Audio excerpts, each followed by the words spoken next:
시청자 여러분 안녕하십니까? BOA 뉴스투데이 시작합니다. 북한이 국제사회 대북 제재에 이어 신종 코로나 바이러스 사태까지 겹치면서 이중고 경제난에 시달리고 있는 것으로 추정되고 있는데 최근 공개된 북한의 수출 품목들을 보면 중소기업 수준의 제품과 물량으로 수출품 생산 시스템이 무너진 게 아니냐는 우려가 나오고 있습니다. 몇 년 전까지만 해도 20억 달러가 넘는 수출 규모를 기록했었는데 지금 같은 상황이 길어지면 북한의 경제는 회복하기 어려울 것이라는 전망이 나옵니다. 첫 소식 함지하 기자가 보도합니다. 북한이 올해 상반기 최대 무역국인 중국으로 수출한 품목은 97개로 100개가 채 되지 않는 것으로 중국 해관총서 자료를 통해 파악됐습니다. 이마저도 수출액이 $10,000에 못 미치는 제품들을 제외하면 제대로 된 수출로 볼 수 있는 품목은 46개에 불과합니다. 전체 수출액도 보통의 다른 나라와 비교하면 초라한 수준입니다. 북한의 올해 상반기 수출 물품의 총액은 2,736만 달러 규모로 일반적인 나라의 건실한 중소기업에나 어울릴 법한 액수입니다. 물론 이 같은 수치는 비공식 무역과 대북 제재 위반 행위를 통한 밀수출을 합산하지 않은 것입니다. 하지만 최소한 공식적인 경제 지표로만 본다면 전체 주민 2천만 명이 넘게 사는 나라가 6개월간 벌어들인 외화가 2천만 달러대에 그친다는 건 그만큼 북한 경제의 불안정한 단면이란 지적입니다. 북한은 최근 제재 대상이 아닌 품목의 수출을 늘리는 등 경제난 탈피 시도를 하고 있는 것으로 관측됩니다. 실제로 올해 상반기 북한이 중국에 수출한 품목 중 상위권인 손목시계와 인체 해부 전시 모형, 인조 속눈썹 등은 몇 년 전까지 볼 수 없던 것들입니다. 하지만 과거 수십억 달러 규모로 수출했던 석탄과 섬유 제품 등의 자리를 채우기에는 역부족입니다. 예를 들어 올해 상반기 124만 달러를 중국에 수출한 인체 해부 전시 모형의 경우 전체 수출품 중 7위의 규모였지만 2017년 상반기 7위에 올랐었던 남성 의류 대중 수출액은 지금보다 약 140배가 많은 1억 7,800만 달러나 됐습니다. 전문가들은 지금과 같은 상황이 이어진다면 북한의 경제는 감당하기 어려운 상황에 이를 수 있다고 경고했습니다. They've tried to earn a little bit of money by doing similar processing on commission, but for small value items, but nothing that could earn anything like the volume of income that they had with the textile industry. So, they're scratching wherever they can to find ways to earn foreign exchange, even if it's modest. 북한 경제 전문가인 윌리엄 브라운 미국 조지타운대 교수는 북한의 국가 산업과 개인 산업을 구분해서 봐야 한다며 현재 어려움에 직면한 건 규모가 큰 국가 산업이라고 지적했습니다. 그러면서 국가 산업에 종사하던 노동자들이 대거 실직 상태에 놓이는 등 부차적으로 따르는 문제가 많을 것이라고 분석했습니다.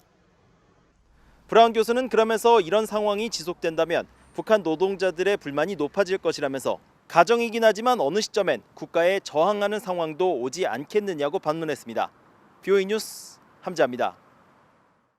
워싱턴의 민간단체인 제임스 마틴 비확산 연구센터는 국제사회의 노력에도 불구하고 북한 당국이 여전히 선박 국적 변경 등의 해상 불법 행위를 이어가고 있다고 밝혔습니다. 제임스 마틴 비확산 연구센터는 군축 비확산 관련 홈페이지에 지난 11일 이 같은 내용을 올리고 구체적으로 3가지 관련 사례를 제시하면서 북한 선박이 캄보디아나 피지 선박으로 국적을 임의로 변경해 수역을 불법 운행하고 있다고 지적했습니다. 특히 북한 선박들은 자동 식별 장치 AIS를 조작해 선박 정보를 담고 있는 해상이동 업무 식별부호를 변경하는 불법 행위를 저질렀다고 설명했습니다. 제임스 마틴 비확산 연구센터는 이어 북한 선박이 선박의 국적을 나타내는 해상이동 업무 식별부호 첫 3자리를 조작해온 구체적 사례를 적시하면서 이런 조작은 북한 선박들의 불법 거래를 은닉할 수 있게 한다고 지적했습니다. 북한이 최근 집중호우로 인해 큰 피해를 입은 상황에서 김정은 위원장이 수해 복구와 관련한 외부 지원을 받지 말라고 한 데 대해 미국 내 구호단체들은 우려를 표했습니다. 신종 코로나 바이러스 방역 상황은 이해하지만 여러 악재 상황에서 외부의 도움이 없다면 주민들의 고통만 장기화한다는 것인데 이런 가운데 이번 홍수 피해로 북한 내 사망자 수가 130명을 넘었다는 소식이 전해졌습니다. 안소영 기자가 취재했습니다. 북한의 김정은 국무위원장은 14일 노동당 정치국 회의를 열고 수해 복구 방안을 논의했다고 북한 조선중앙통신이 전했습니다. 사망자 발생 등 인명피해 상황은 밝히지 않고 농경지 피해 면적과 주택과 건물 파손 규모 등 경제적 피해 상황은 언급했습니다. 김 위원장은 그러면서 이번 홍수를 신종 코로나 바이러스와 함께 두 가지 위기와 도전으로 규정하면서도 외부 도움을 허용하지 말라고 지시했다고 북한 매체들은 전했습니다. 유엔과 유럽연합 등 국제사회가 밝히고 있는 수해 복구 지원 의사를 사실상 거부한 겁니다. 신종 코로나 바이러스 사태로 북한의 국경 봉쇄 조치가 6개월 이상 지속되면서 대북전 활동을 중단할 수밖에 없었던 미국의 구호단체들은 경제 상황이 심각한 북한의 이런 조치는 오히려 상황을 더 악화시킬 수 있다고 우려했습니다. North Korea, especially with the economic stress of having the border closed for the last 6 months, with the long-term economic stress of sanctions, and of course with the relatively low economic capacity they have to begin with, quick recovery just based on domestic resources may be very difficult.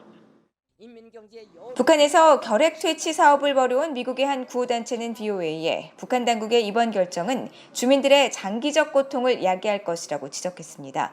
최악의 홍수가 될지 모르는 이번 폭우에 대한 즉각적인 대응은 가능할 수 있어도 수해 복구 장비나 깨끗한 식수 시스템과 구호물자, 약품 등은 외부 도움이 없다면 곧 한계에 이른다는 겁니다. 그러면서 신종 코로나 사태로 주민의 의료와 보건, 영양 상태가 더욱 우려되는 상황에서 북한의 지원은 북한의 도움 요청이 있어야 가능하다며 안타까움을 토로했습니다.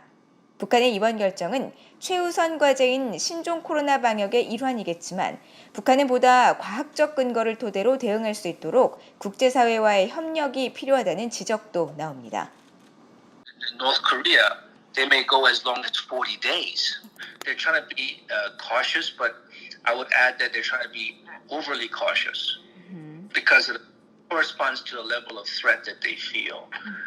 The extra steps that they're taking, which may not be based on science, but more of fear, is causing more harm. And this is where humanitarian aid organizations, international partners, are starting to feel completely restricted. 이런 가운데 스위스 제네바에 본부를 둔 비정부기구 ACAPS는 13일 북한의 집중호우가 이어진 지난 1일부터 6일까지 북한 주민 135명이 숨지고 11,000가구가 파손됐다고 전했습니다. 국제적십자사연맹 IFRC가 북한 당국의 보고를 받아 밝힌 22명보다 훨씬 많다는 분석입니다.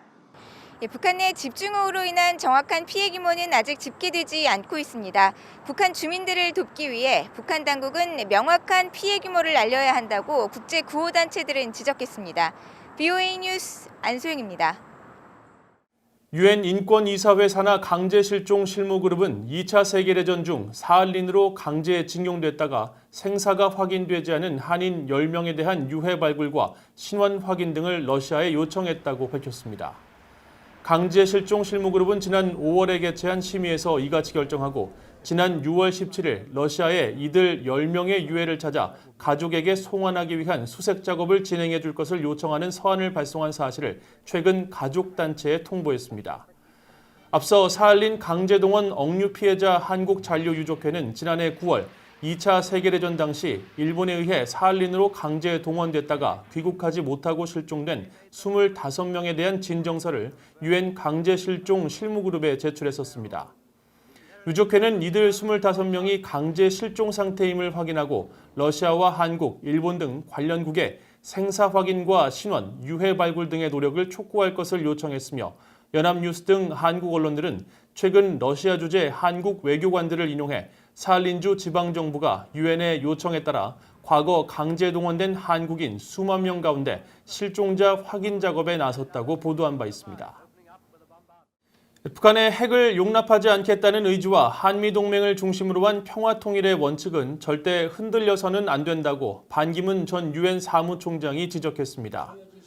반 전 총장은 한국 광복절 75주년을 기념해 14일 발표한 성명을 통해 북한의 핵이 한반도의 평화통일로 나아가는 길을 가로막고 있다면서 북핵 불용과 한미 동맹을 중심으로 한 국제 공조와 평화 통일이라는 목표는 정권이 교체되고 정책 담당자가 바뀌어도 절대 흔들려서는 안 된다고 강조했습니다. 또 최근 100세를 일기로 타계한 6.25 한국전쟁 영웅 고 백선엽 장군에 대해서는 구국의 영웅 백 장군을 떠나보내면서 한국 정부가 보여준 태도는 보훈의 가치를 크게 폄훼시켰다는 아쉬움이 있다고 지적했습니다. 반 전 총장은 앞서 지난달 한국 국회에서 열린 글로벌 외교안보 포럼 기조연설을 통해 북한의 개성 남북공동연락사무소 폭파 등을 비판하면서 남북관계는 상호 존중과 호혜의 원칙 아래 이루어져야 한다고 지적하고 북한에 끌려다니기보다 원칙을 갖고 흔들림 없는 협상 태도를 지켜나가야 한다고 밝힌 바 있습니다. 이상으로 VOA 뉴스투데이를 마칩니다. 시청해주신 여러분 고맙습니다.